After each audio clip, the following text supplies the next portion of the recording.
On the first presentation, we were told that there is different stakeholders with different interests. If we can tell us that what are those interests, because according to my understanding, the interest of these stakeholders will be the museum. Two, there is the issue of non-participation of other stakeholders. If you can tell us those stakeholders can't be other, because we are here to help you guys for going forward. On the presentation of Public Works, Chair, I'm not going to comment today.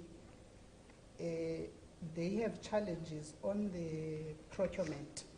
That is why I'm saying I'm not going to comment today, but I can comment on our portfolio committee. Thank you, Chairperson. Thank you so much, Honorable Njabo. Let me add my voice in appreciating and welcoming the two presentations, the one from REM and the one from the Department of Public Works and Infrastructure.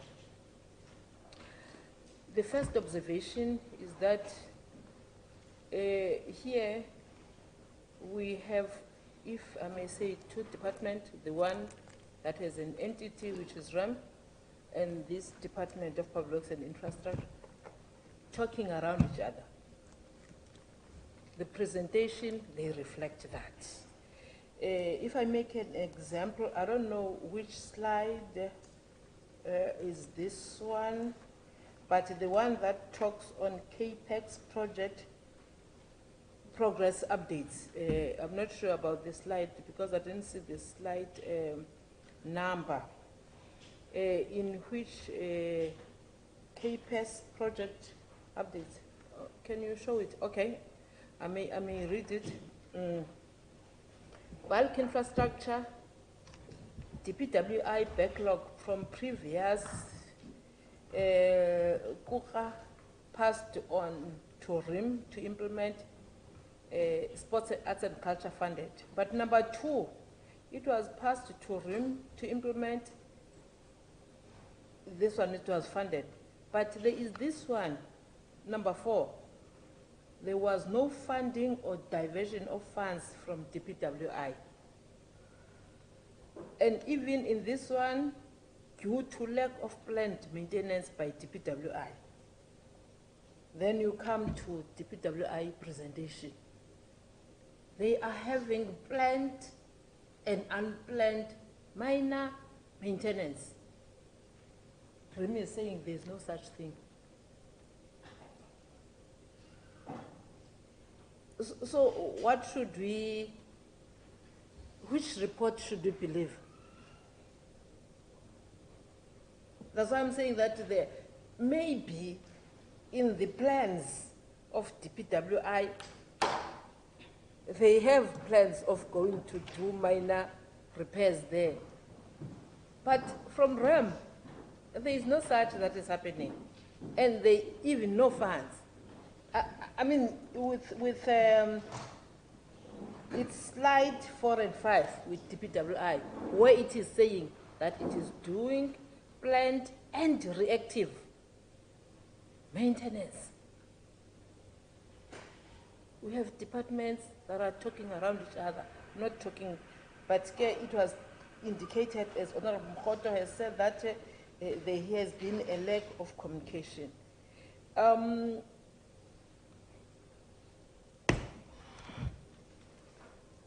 don't know whether to say this. With the department, we have said this several times, they would look for agencies to implement repairs, maintenance and that. But within the department, there is an agency that this committee saved when the department wanted to close it. And that agency managed to turn around. It's working so well, but it's not working with the department. And that is ITT. The department is telling us about KUKA, a project, even the times. department is saying 4 years, REM is saying 2015 to 2018, just by calculating. That's not 4 years, it's 3 years. So you don't understand who is telling us the truth, who is not telling us the truth. The reality is that as the portfolio committee, we are here because we recognize Robben Island as an important asset when it comes to heritage sites of South Africa. Not only South Africa. You are saying to us, it's a World Heritage Site, even recognized by UNESCO. And the reason it is a World Heritage Site, we have a renowned statesman, President Madiba, who spent most of his prison time in that island. There are so many countries in the world that they depend solely on their revenue on tourism. Why are we not capitalizing on this site to raise revenue? And that thing is not going to be done by the members on this side. It's going to be done by the intellectuals on that side and this side. Tourism needs to come on board. For that site to be maintained properly, tourism needs to come on board. And it's so unfortunate that out of 30 workers, you are left with 7. Definitely something is not going to happen there. Definitely something is not going to happen there. And if you are telling me that a contract expired in 2018, this is 2023, no contract has been put on place, there is someone who is not doing his or her job, DDG. In fact, the department is failing the museum, is failing the island. It is failing the island. If you are saying that from 2018, the time the contract expired, and now 2023, 5 years down the line, there has been nothing. You know, we have raised this several times on how you do work, Mr. Lombard. How long you take to finish one project. We're definitely not happy with what is being done here. I think, to me, the proposal would be to revive that tripartite or whatever. I think you need to start there. You need to start there. The repairs and maintenance that are supposed to be done by the department, they must not be done. They must not be done on paper, Ms. Penga, our regional manager. They must not be on paper. They must be done. I think you need to talk with Robben Island, so that what you are saying, it reflects on what they are saying to us. The issue of funds, I heard that National Treasury really cut down on what you had requested, to really not even half of it, not even at least an acceptable percentage. That one is clear. But I think a motivation has to be done. It can't be, there will be a spotlight definitely next year to Robben Island because of the 30 years of democracy. So I think we need to start now in preparation for that 30 years anniversary. Which projects are we going to ensure that they are done there? But we need to bring in tourism. We can't always require funds. If we can make that island to be self-sustained, but tourism has to come in, how do we ensure that Robben Island is generating its own funds, but through tourism this time. We all understand the issue of COVID, that at some point you could not move around, so definitely you had to stop whatever that you were doing. Tourists could not attend there. But now, since 2022, we no longer have restrictions. So at least we need to see an increase in terms of revenue that you are generating by the people that are going there. But we also need to think out of the box. How can we make that site to be generating revenue through the fact that it is known all over? For example, there is Mandela Day. What do we do as the council chairperson? What do we do, CEO, as the people that are responsible for Robben Island? We only have one person in the world that was given a day. Not even Kennedy, not even anyone who has ever ruled one of the countries in the world. It's only Madiba who has 18 July, his birthday, known worldwide as Mandela Day. We need then to capitalize on that as the council and the management of that institution, so that that institution is self-sustaining itself.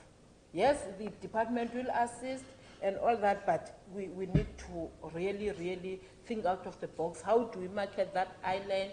How do we ensure that island is raising its own revenue? We appreciate that you are looking at also using other sites there. I've seen what you were presenting, that the, in fact, if what is in the books, but sometimes we've seen that we will be given a report, a nice, beautiful report. We go there, we see something else. So what we've seen in the report on some of the things that have been done, really they look good.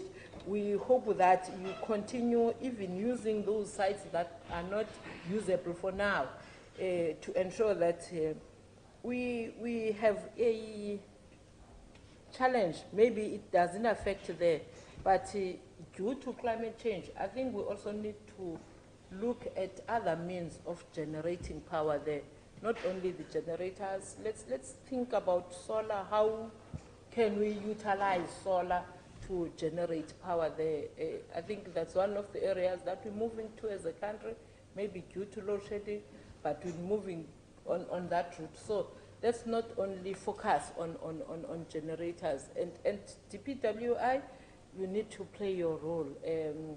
On that one of the management facilities, we will always raise it. You know, Mr. Lombard, you know, DDG, Mr. Kubeka, that we always raise it in the portfolio committee, that you have an agency that you can utilize, but you are not utilizing it.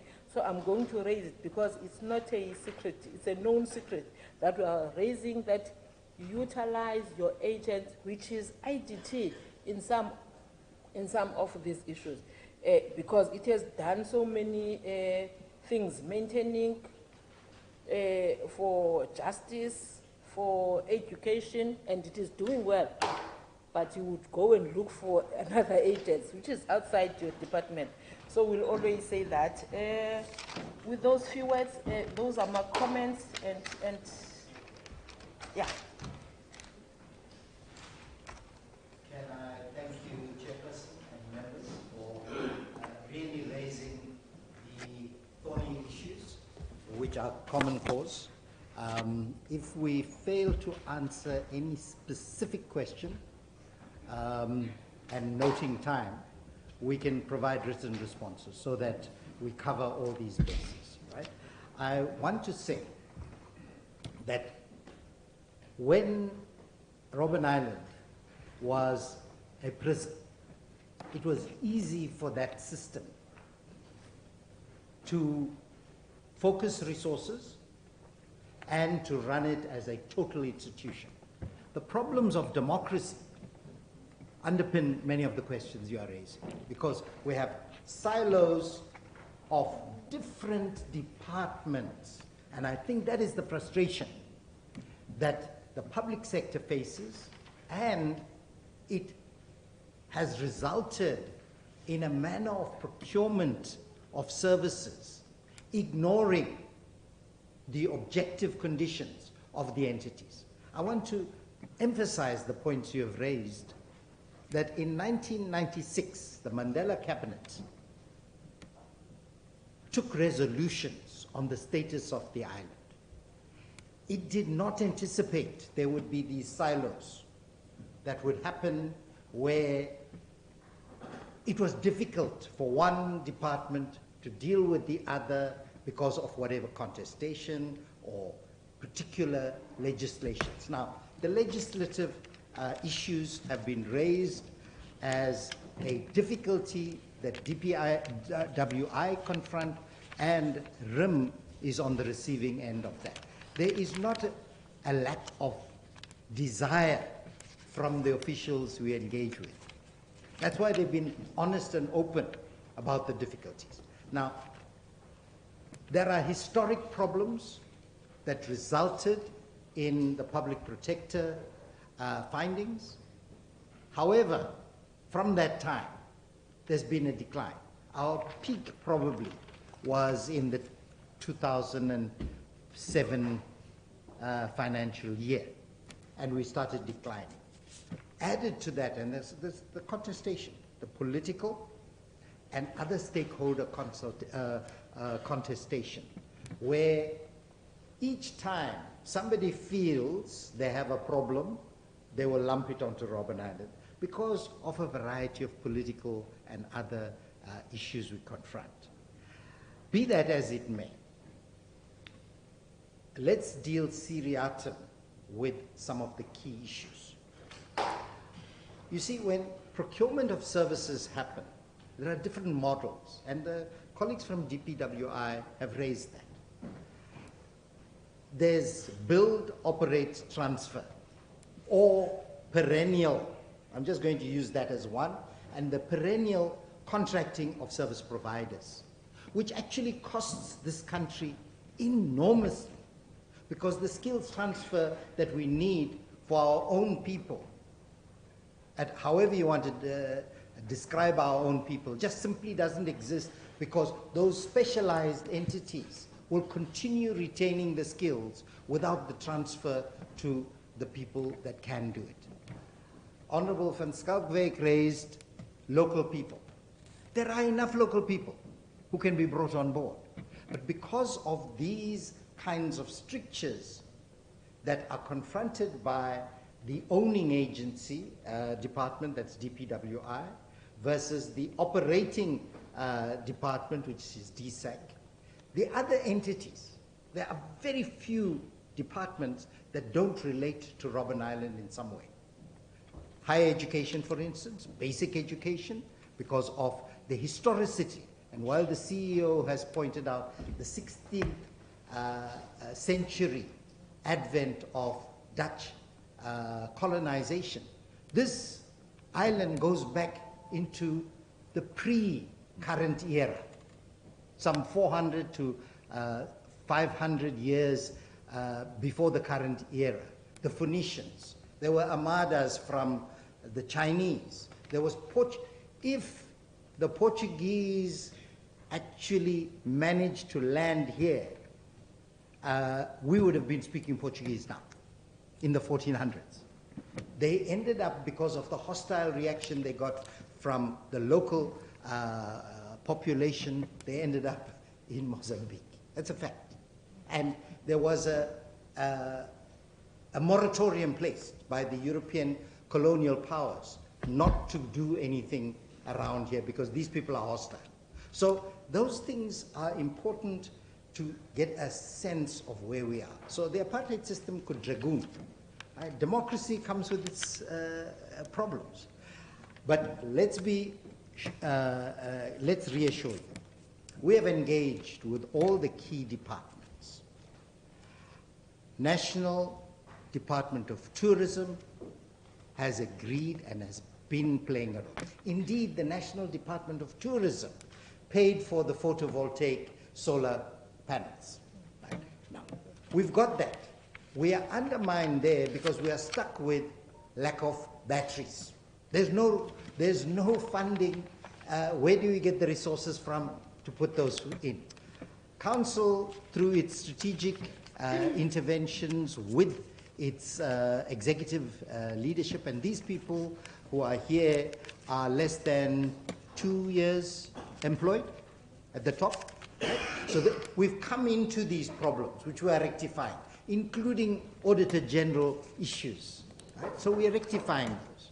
We have come in and we have engaged with local communities. We have created the opportunity for all the different groupings that have had some historic relations, from Makoma, etc., down to the Koringwa here. And we've done that formally on the 16th of December, and we've got a program of continuing that. In many of our engagements, we call them workshops on different areas. All those persons come on board. We've actually now created a stakeholder committee, where that stakeholder committee will include, besides our executive authority department, DSAC, will include DPWI, tourism, DFFE, which is a completely absent partner, and it plays a major role on the natural conservation side. You see, this island has diminished. We can tell you that, having been there from the mid-70s, the island has actually diminished in size. It has got other fauna and flora which are the predatory behavior by people. We've engaged with the Navy to look at resuming patrols, for instance. I'm not going to go into all the other details we have done. We're engaging with the Ministry of Justice, which includes correctional services, for other heritage artifacts. Of the 5 presidents we've had in this country, 3 have been on Robben Island. The first one, our icon, Madiba, then Motlanthe, then President Zuma. Now, each of them, we have engaged with their foundations, and with the current former presidents, they have agreed to provide certain artifacts for Robben Island. So we're giving you the positive side of it. In terms of increasing tourism, the management has increased not only the offerings, but is also going to announce soon that all children under 15 will come into this island free, as long as they're accompanied by a parent. Our costs, chairperson and members, for a person taking the ferry into Robben Island comes to close to 500 on today's money. But we charge 400 then? No, I mean for locals, for 400. 400, right? So that's offset by the foreign price, right? That's 600. Now, we're saying that the children will be accompanied by a parent, responsible adult, who signs the liability, etc., for waivers. We have, the minister visited here, as Advocate Sharma pointed out, in November, and said we will change issues. That's how the Infrastructure South Africa engagement began. And our wish is that the department stops contracting in the previous way. We need to create jobs, not help contractors. The handlangers, using that Afrikaner phrase, who get rich at our expense, to make sure that our entities are self-sufficient. That's our sustainability is a key priority. To that end, I'm just going to, without giving you all the examples, say to you, watch that space, because we've not even been here 1 year as a council, and we've got plans which many of the ministers have bought into, each of the ministers. The Minister of DPWI has bought into, the current minister we will engage with to make that visit and to follow through. The previous Minister of Tourism and the current minister, who's previously DPWI, they are on board. The Board of Tourism also unanimously took the decision, before Tottenham Hotspurs, by the way, to play that role that the members are saying they should play. Because